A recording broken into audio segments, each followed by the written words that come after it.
প্রতিটি মানুষের জীবনে খারাপ সময় আসে, আর এই খারাপ সময় কখনো হতাশ না হয়ে নিজের মনকে একটু শক্ত রেখে একটু কষ্ট ধৈর্য ধরে খারাপ সময় লড়াই করে গেলে, নিজের উপর সম্পূর্ণ আত্মবিশ্বাস রাখলে সফলতা আসবেই। আজ ঘুম থেকে উঠেই প্রথমে একটু আদা, এলাচ আর একটুখানি লবঙ্গকে থেতো করে নিয়ে আর এই গরম জল হচ্ছে এর মধ্যে দিয়ে দিলাম, দিয়ে একটু চা বানাচ্ছি। আর অন্যদিনকে কফি খাওয়া হয়, আজকে একটু চা করছি, কারণ এখন ওয়েদারটা এত বাজে যাচ্ছে কি বলবো। মানে রাত্রিবেলা একটু যদি পাখা চালাই তাহলেই যেন গলাটা যেন সকালবেলা যেন কীরকম একটা হয়ে যাচ্ছে, মানে ধরে ধরে যাচ্ছে। আর একটু আদা দিয়ে চা খেলে তবেই বেশ ভালো লাগে। আর চাটা থাকার সময় ক্যামেরাটা এমনভাবে অন করে রেখে দিয়েছিলাম, ও ধোঁয়াতেই পুরো এটা মানে আবছা মতো হয়ে যাচ্ছে। আমি বললাম যা গেল মনে হয় রে, আজকাল হবে না হয়তো। বন্ধুরা, আশা করছি তোমরা সকলেই ভালো আছো, আমিও খুব ভালো আছি। তো এখন বাজে তোমার 7:15-20 হবে। এখন চাটা খাওয়া হলো, এবারে রান্নাঘরে এসেছি। কলমি শাকটা তো কালকে রাত্রে কেটে রেখেছিলাম, সেটা কেটে গুছিয়ে আম কেটে সব রেখে দিয়েছি। মাছটাকে এখানে বের করে আর কি জলে ভিজিয়ে রেখে দিয়েছি, এখনো বরফ ছাড়েনি এখানে। তো বরফটা একটু ছাড়ুক, ছাড়লে মাছটা ভাজবো, আর একটু মাছের ঝাল হবে, কলমি শাক ভাজা হবে, আর তোমার রান্নায় আর হবে আমের চাটনি।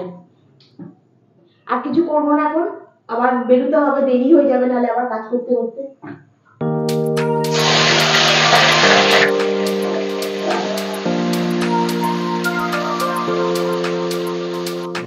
আজ থেকে শুরু হলো শিলনোড়ায় বাটা। কদিন ধরেই মিক্সিতে বাটা অভ্যেস, আর এখন শিলনোড়া কিনে নিয়ে এসে বাটতে হচ্ছে। কেন কি এখন এই মুহূর্তে 3,500-4,000 টাকা বার করে মিক্সি কেনাটা আমার পক্ষে সম্ভবই নয়। ওই জন্য শিলনোড়াটাই কিনে নিয়ে এলাম। এটা তো বেশি দাম না, এটা 260 টাকা দাম নিয়েছে। তো কালকেই তোমাদের সঙ্গে শেয়ার করেছি, শিলনোড়াটা নিয়ে এসে ভালো করে রোগড়ে পরিষ্কার করে নিয়েছি। আজকে একটু মাছের ঝাল করবো বলে সর্ষে, পোস্ত, একটু কাঁচা লঙ্কাকে ভালো করে বেটে নিয়েছি। আর কালকে রাত্রিবেলা না বাঁধাকপির তরকারিটাতেও তোমার একটু আদা বেটে দিয়েছিলাম, তো মানে শিলনোড়াতেই বেটে দিয়েছিলাম, এত সুন্দর টেস্ট হয়েছে কি বলবো। আর এই মশলাটার মধ্যে একটু জিরে গুঁড়ো, হলুদ গুঁড়ো, একটু নুন দিয়ে দিলাম, আর এখানে একটা টমেটোকে 4 টুকরো করে একটু ভেজে নিচ্ছি। এইভাবে মাছের ঝাল করলে না খেতে খুব সুন্দর হয়। কোনোদিন যদি তোমরা পারো একটু বানিয়ে খেও, দেখবে খুব ভালো লাগবে খেতে। আর এই মশলাটার মধ্যে ঢেলে দিলাম, টমেটোগুলো একটুখানি খুন্তি দিয়ে চেপে দিচ্ছি, একটু এমনি ভাজা হয়ে নরম হয়ে গেছে। আর লাস্টে একটু ধনেপাতা দিয়ে নামিয়ে নিলাম। এই মাছের ঝালটা খেতে খুব সুন্দর হয়। আর এই কড়াটাকে আবার একবার মেজে নিলাম, আজকে তো একটু কলমি শাক ভাজবো, ওই জন্য একটু পাঁচফোড়ন, একটু শুকনো লঙ্কা আর একটু রসুনকে থেতো করে দিয়েছি, দিয়ে আর এর মধ্যে একটু পেঁয়াজ দিয়ে দিয়েছি, দিয়ে ভালো করে পেঁয়াজটা একটু লাল লাল করে ভেজে নেবো, নিয়ে আর ওর মধ্যে শাকটা দিয়ে দেবো। দিয়ে এই শাকটা যদি দিয়ে ভাজা হয় না, বিশ্বাস করো এই শাক দিয়েই ভাত খাওয়া হয়ে যাবে। আর আজকে আমার সব কটা পছন্দের রান্না, কলমি শাক খেতে আমরা খুব ভালোবাসি, আর মাছের ঝালটা এইভাবে খেলে তুমিও খুব ভালোবাসো, আমিও খুব ভালোবাসি। আর আজকে করবো আর একটা জিনিস, আমের চাটনি। আমের চাটনিটাও খুব সুন্দর। আর এই প্রথম মানে গ্রীষ্মকাল এখনো পড়েনি, এখনো তো ঠান্ডা আছে, এই আমের চাটনিটাও আজকে প্রথমবারই খাবো। আর শাকটা ভেজে নেওয়ার পরেও আমি আরেকবার কড়াটাকে ধুয়ে নিলাম, দেখে বারবার কড়াটা ধুয়ে দিয়ে রান্না করলে না অতটা অসুবিধা হয় না মাজার সময়। আর একটু সর্ষে, একটু শুকনো লঙ্কা ফোড়ন দিয়ে আমটাকে কেটে নিয়েছি ভালো করে, কেটে ধুয়ে ভালো করে একটু এটাকে ভেজে নেবো আগে। ভেজে নিয়ে একটুখানি হলুদ দেবো, একটুখানি নুন দেবো, দিয়ে তারপর তোমাকে একটু ভাজা ভাজা মতো হলে একটু জল ঢেলে সেদ্ধ মতো করে নিয়ে তার মধ্যে একটু চিনি দিয়ে ফুটিয়ে নিলেই তোমার আজকে চাটনিটা রেডি হয়ে যাবে।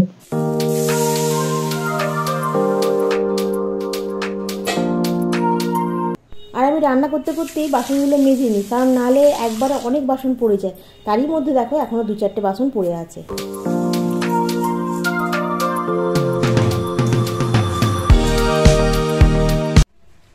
কালকের দুটো ভাত ছিল, সেটা আজ আমি খেয়ে নেবো, ওটা ভাতের সঙ্গে মেশাইনি। কলমি শাকটা ভাজা করে নিয়েছি, এখানে হয়েছে আমের চাটনি, আর এই তো হয়েছে মাছের ঝাল। সকালের কাজ সব কমপ্লিট করে নিয়েছি, আবার তোমাদের সঙ্গে সেই দেখা হবে মানে সন্ধেবেলার পরে। 4 টাকা করে ক্যালসিয়াম আর 16টা দাম। ক টাকা ছাড় হয়? 16 × 4 হচ্ছে তোমার 64 টাকা, মানে 60 টাকা 5 টাকা নেয় একবার। হ্যাঁ আচ্ছা ঠিক আছে ঠিক আছে, রাখছি। ওইটা জিজ্ঞাসা করো, এইটা মাথার কালেরটা, মাথার কি ও তো জিজ্ঞেস করে নিয়েছে। হ্যাঁ হ্যাঁ রাখছি। এটা দেখো ঝুড়িটা কেমন ফেটে গেছে না, এইটা না আগুনের গরমে এরম হয়ে গেছে, ফুটো মতো হয়ে গেছে।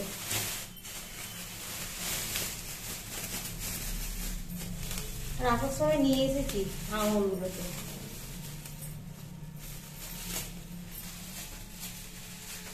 রেখে দিই ফ্রিজে। দেখো এইভাবে ছাড়িয়ে ছাড়িয়ে আঙুরগুলোকে রেখে দিচ্ছি, তাহলে খেতেও সুবিধা হবে আর মানে ফ্রিজে রাখতে হবে, নাহলে তো পচে যাবে না বাইরে রেখে দিলে, আর গাড়ি শুধু রাখলে খুব অসুবিধা। ফ্রিজে আবার কতগুলো কালো আঙুর আছে, সেগুলো আবার তনু খায়নি। আর দেখতে দেখতে বাজে এখন 8:30। আজকে তনু নিয়ে এসেছে পড়তে গিয়ে বার্গার, তাহলে আমার আজকে রান্নার ছুটি। আর এইখানে হচ্ছে আমার একটা নিয়ে এসেছে, দুজনের দুটো নিয়ে এসেছে। আর এখন তো 8:30 বাজে।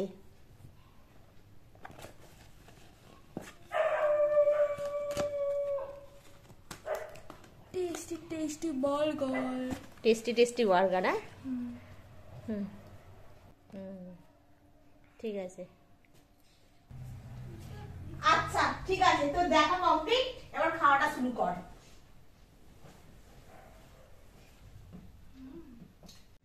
আর সেই সন্ধ্যাবেলা কখন দুধটা নিয়েছি সেই থেকে টেবিলে পড়েছিল, ফ্রিজের মধ্যে রাখবো সে আর খেয়াল করতে পারছিলাম না।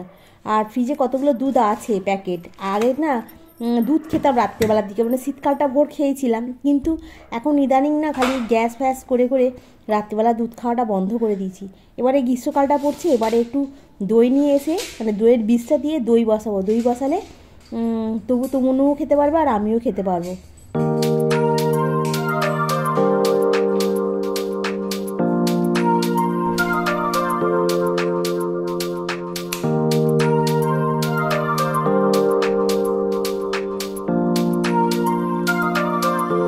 খাওয়া দাওয়াটা কমপ্লিট হয়ে গেছে, আর এখন এমনি এখানে একটু বসে আছি।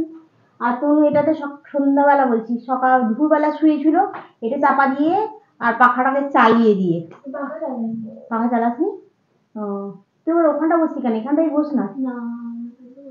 ও, বল পাখা চালাই না বলছি, আজকে বেশ ভালোই ঠান্ডা ঠান্ডাটা আছে, ঠান্ডাটা ঠিক মতো যাচ্ছে না। আর খেয়ে দিয়ে ওই কাজগুলো একটু টুকটাক করে মিটিয়ে নিয়ে আর এখন এই বসে পড়লাম।